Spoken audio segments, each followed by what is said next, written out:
Hi, everybody. Thank you so much for joining the next in the series of the Thrive Tuesdays by TruePath CO.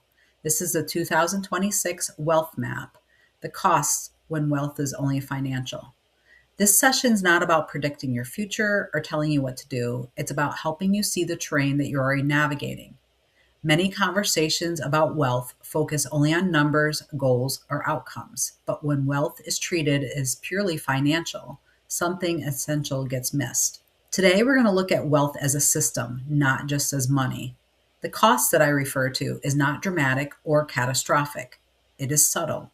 It shows up as burnout, confusion, misalignment, or building a life that looks great on the outside, but feels empty on the inside. My intention is to help you notice where that cost is showing up and what becomes possible when you look at wealth holistically throughout different areas in your life. Let's begin. If we haven't met, I am Tara Palazzolo, the founder of TruePath CO and the creator of the TruePath framework. After 16 years in pharmaceuticals and a decade in information security, I learned firsthand how perfectionism, hyperinterdependence, and burnout dismantle people's identities. Corporate, social, and generational conditioning teach us how to self-abandon our gifts just to fit in. Through my own rebuilding and a lot of data, I've discovered something essential. We do not change through force.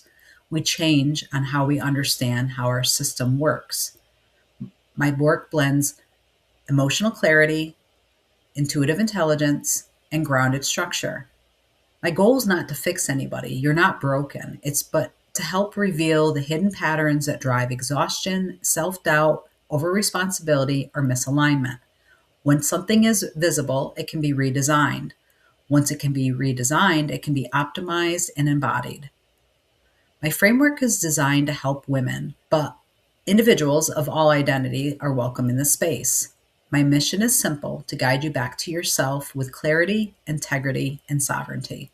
Before we begin, I want to invite you into a brief check-in. It's not about having the right answer, it's simply about noticing. If you have your phone, you can scan the QR code or type the link in the bottom of the right-hand corner under the code. If you're attending this webinar live, you can answer the poll on the pop-up. It's private and meant to help you attune into what you're already noticing. There's no need to overthink this, just answer from your initial reaction. Which part of your wealth feels most uncertain going into 2026? I'll give you a moment, or feel free to pause this video. When you're ready, we'll continue. Thanks for taking a moment to do the survey and check in with yourself. I want you to look at this list for a second. These are the themes that came up most strongly when I asked about wealth going into 2026. And what I find interesting is that most of these are not strictly financial, such as stability, clarity, direction, energy, support. These are not numbers. These are experiences. This is where I want to pause and ask, when you answer that question, were you thinking only about money? Or were you responding into how supportive, clear, and resourced you felt in your life right now? For many people, uncertainty around wealth actually shows up first as low energy, lack of clarity, or feeling unsupported, long before it ever hits their bank account. And it does not mean that you're doing anything wrong. It means that your system is simply aware that wealth is more than financial. Bottom line is, it's about capacity and sustainability. When these areas listed on the screen feel unstable, money becomes stressful, even if there's enough. And when these areas are supported, money tends to feel a little bit easier and life feels calmer. This is exactly why today is not about fixing one problem or setting a single goal. It's about understanding your sense of wealth and what it's actually asking for in your life. Because once you can see that clearly, you can stop chasing solutions for maybe the wrong piece of the picture. That's what we're going to explore next. What wealth is. I want to pause here for a moment because this definition matters. Most of us were taught to think of wealth as something that we chase or accumulate. But in practice, wealth behaves more like a system than a number. It's your ability to create, hold, and circulate energy that's within emotionally, mentally, relationally, and even financially. When one part of that system is strained, your energy, your clarity, or your support, everything else becomes harder to sustain. That's why two people can have the exact same income and feel completely different about their lives. Wealth becomes sustainable when your inner capacity can actually hold what you're building. And that's the lens that we're going to look through for the rest of the day. What wealth is not. These behaviors are often mistaken for building wealth, but they actually come from scarcity, survival patterns, and dysregulations, not true prosperity. Hustle without purpose. Working harder not because it's aligned, but because slowing down feels unsafe or unstable. Giving to earn safety. That can mean saying yes too quickly, taking on more than your role, proving your value by being indispensable. And then there's this one, money as proof of worth or goodness. That can look like tipping excessively to prove generosity, spending beyond your capacity to appear successful, using money to signal that you are a good person, a safe person, or somebody who belongs. I want to pause here for a second because how many people do we know that have a lot of money that keep getting richer every single day and they are not good people?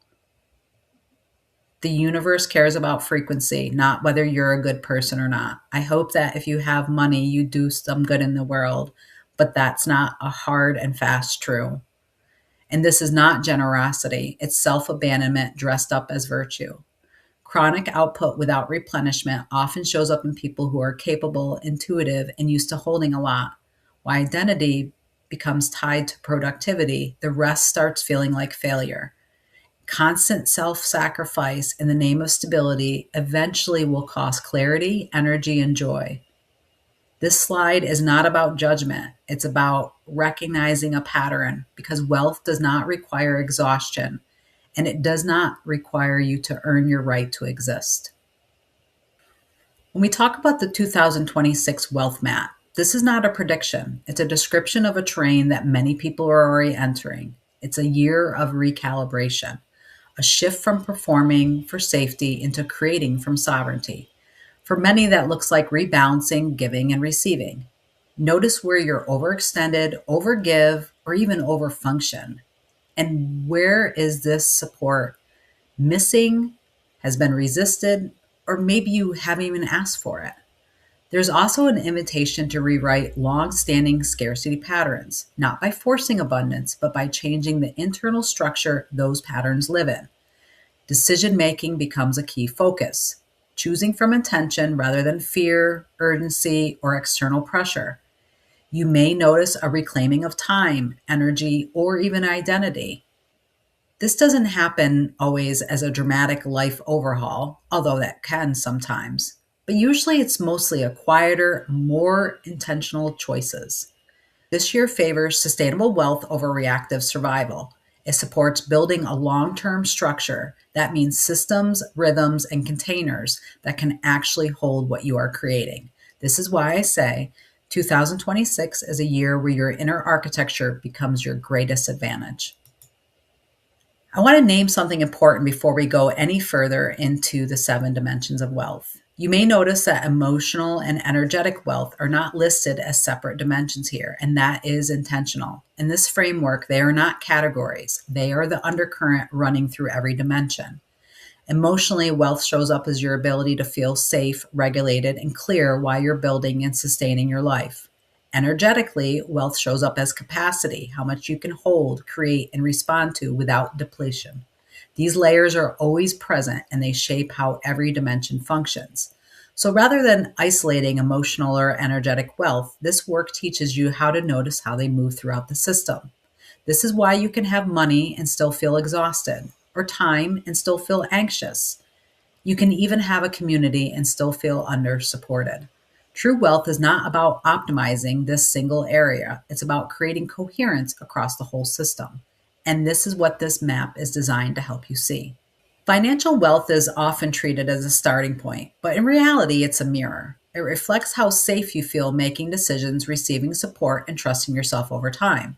One of the biggest misconceptions about money is that it creates safety. What actually creates safety is your relationship with uncertainty.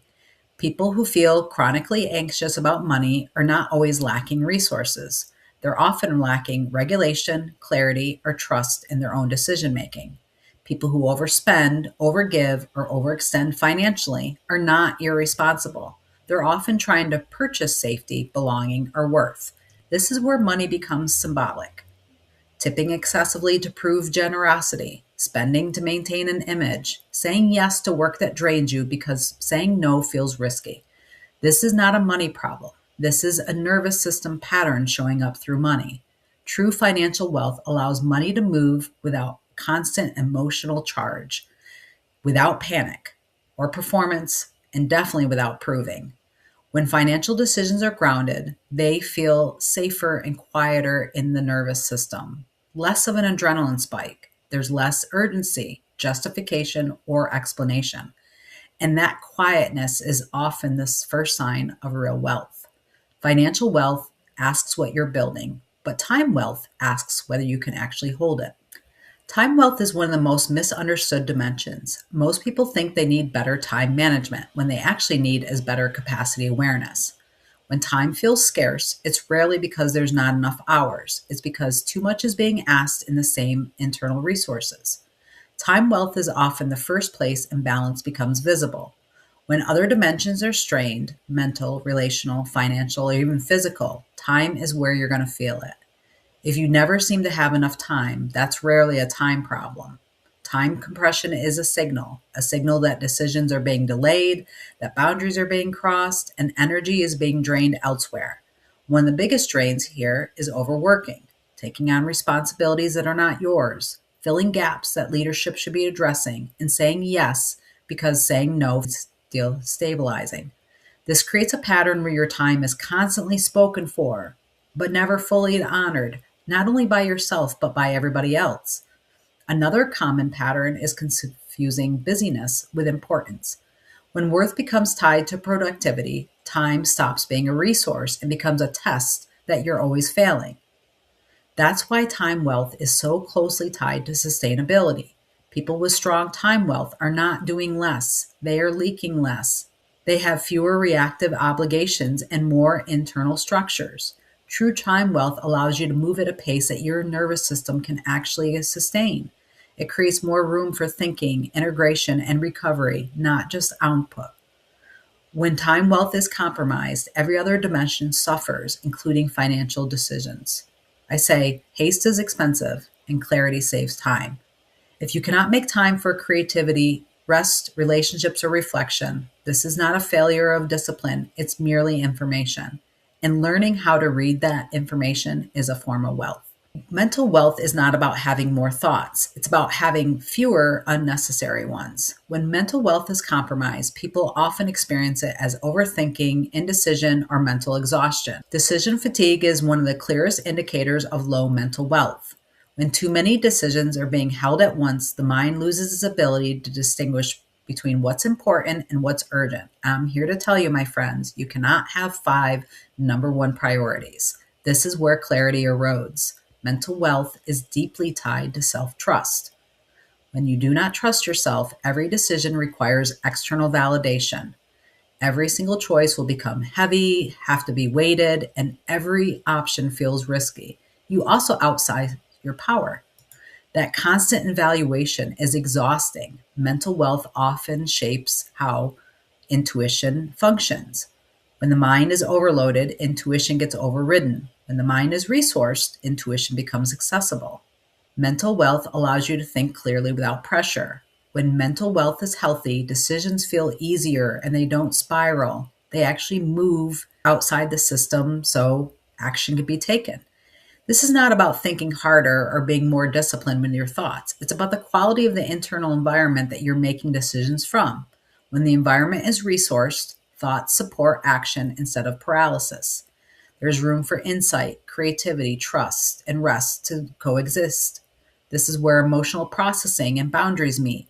When the mind is overloaded, emotions spill into decisions and boundaries collapse. This is why mental health is not separate from emotional well-being or sovereignty. It's one of the systems that makes both possible. Clarity is not something you force. It's something that you create conditions for. Physical wealth is not about optimization. It's about sustainability. Many people confuse pushing through with being capable, but the body records everything, even when the mind insists that everything is just fine. When the physical wealth is compromised, it shows up subtly at first. A fatigue that never resolves, tension that becomes normal, sleep that does not restore, and a body that compensates instead of recovers. These are not weaknesses, these are system communications. One of the biggest myths we absorb is that the body should adapt endlessly to the demands placed on that.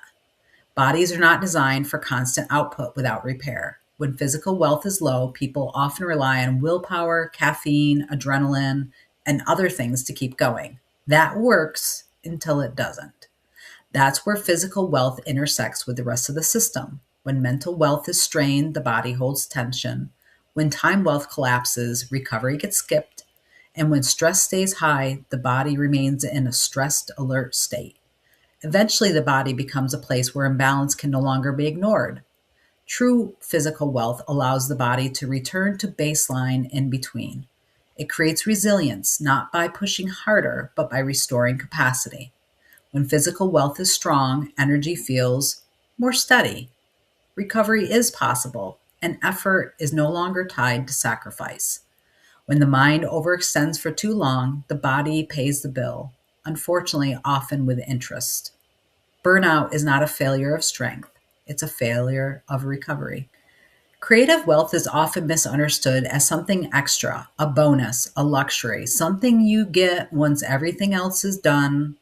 It's often dismissed as aesthetic, expressive, or optional. But creativity, my friends, is not just decorative, it is also regenerative. When creative wealth is low, people often describe feeling flat, stuck, unexpired, or disconnected from themselves. It's not laziness, it's a life force that's being choked out and restricted. Creative energy is one of the first things to shut down when survival takes over.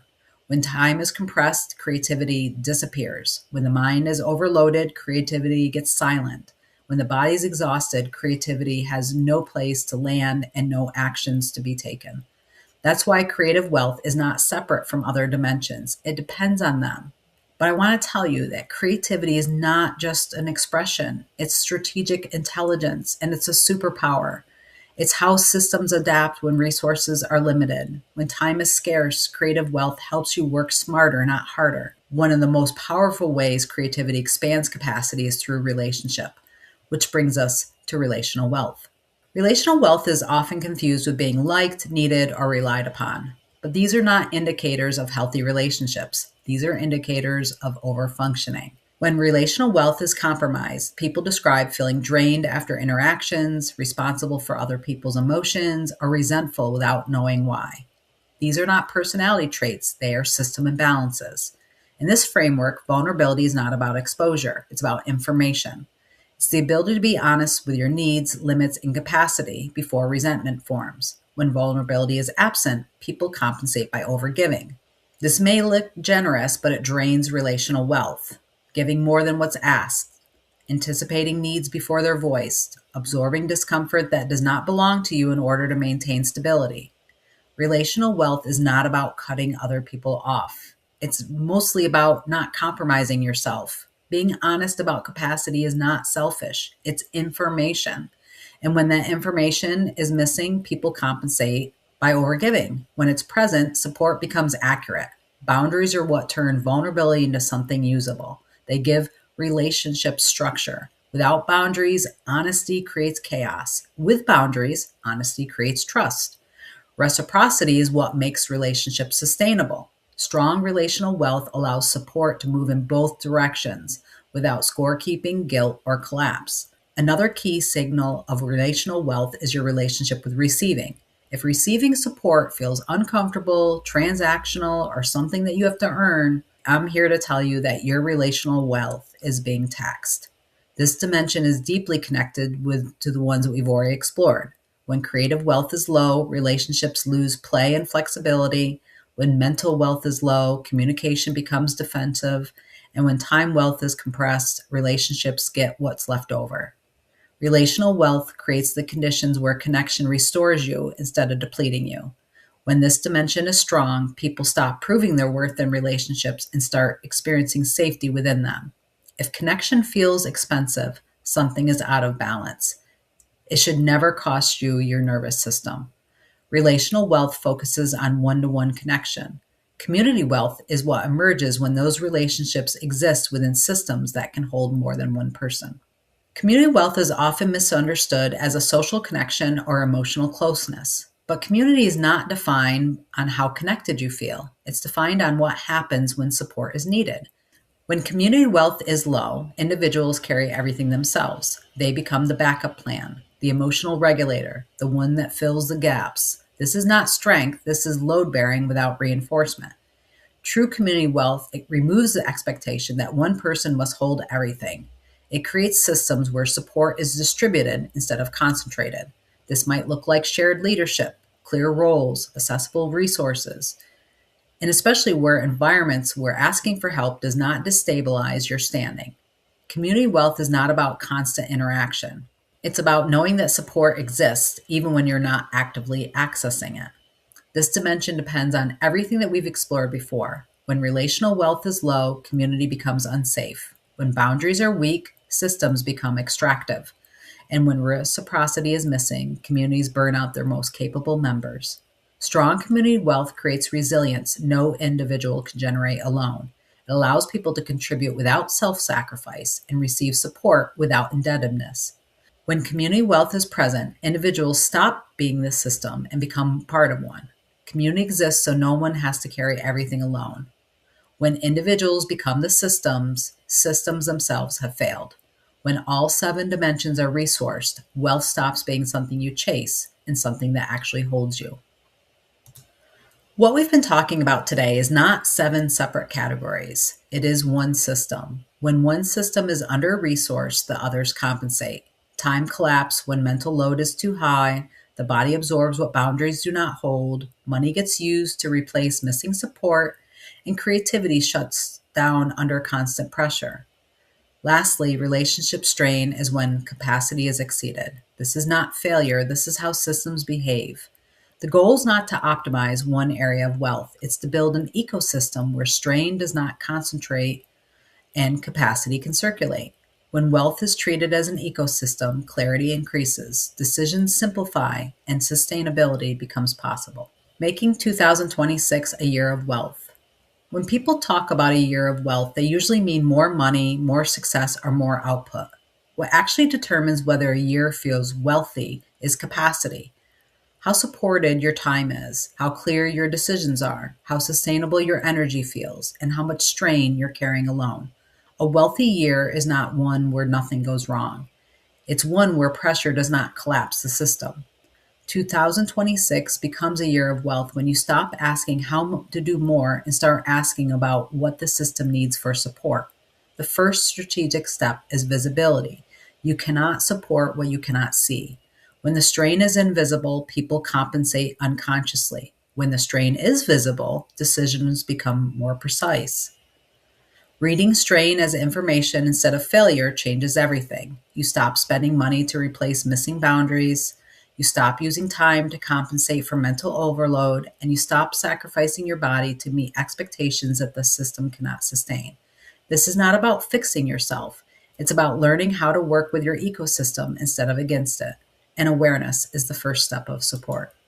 Reclamation does not happen through force or discipline. It happens when you decide you're no longer willing to trade anything away. When I say I build wealth holistically without sacrificing capacity, this is not a preference, it is a strategy. It means my time, energy, body, clarity, and my relationships are not separate from prosperity. They are part of it. When I say I'm part of my prosperity roadmap, I'm naming something that most systems ignore.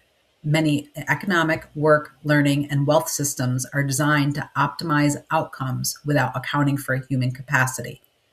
I'm here to tell you, if you didn't know already, you're not a machine of inputs and outputs. You are not something to be consumed. You are part of the design, not as an afterthought, and most certainly not as a cost. You are a conscious choice, and you are also your most valuable partner and ally. So when I say sustainable systems are my wealth strategy, I'm choosing longevity over urgency. I'm choosing structure that holds me instead of the outcomes that cost me. It's not about slowing down, it's about building in a way that does not require collapse to succeed. This is what changes when you stop measuring success by what you survive and start measuring it by what you can sustain. Reclamation is a decision, support is how it becomes real, and the next step is to learn how to build these systems deliberately. You were never meant to measure abundance in numbers alone. What we've been talking about today is not a new standard to live up to, it's a new way of viewing yourself. And this workbook is not about fixing anything. It's a mirror that helps you see where your wealth is already flowing and where your prosperity is flourishing and where in your system is asking for support. The 7 Dimensions of Wealth workbook invites you to explore prosperity as an ecosystem across these 7 dimensions of wealth. Inside, you'll find reflection prompts, embodied practices, and integration pages designed to help you notice patterns and not judge them. I'm asking you to restore harmony where strain has been normalized and reconnect with a felt sense of enough, not as a concept, but as an experience. This is especially supportive if you're navigating burnout, scarcity patterns, or a sense that you've been carrying too much for too long. If today helped your system see more clearly, this workbook will definitely help you continue that conversation with yourself deliberately, gently, and honesty. We meet weekly for Thrive Tuesdays at 12:30. Each session is recorded and uploaded to YouTube for replay, as well as the True Path podcast. The QR code listed along with a link shows you any upcoming events so you can plan accordingly. Your feedback shapes these sessions. Take a moment to share your insight so I can build each week around what serves you the most. Everything is always anonymous. If this work resonates, this is your invitation to continue the journey. Choose what feels aligned, explore at your own pace, and thrive in a life that can actually hold what you're creating. If you'd like to work with me directly, please visit truepathco.com for my coaching or mentorship programs, or drop me an email directly at tara@truepathco.com. Thank you so much for your time, and I'm wishing you the happiest and merriest of holiday seasons. And I'll see you back here on January 6th.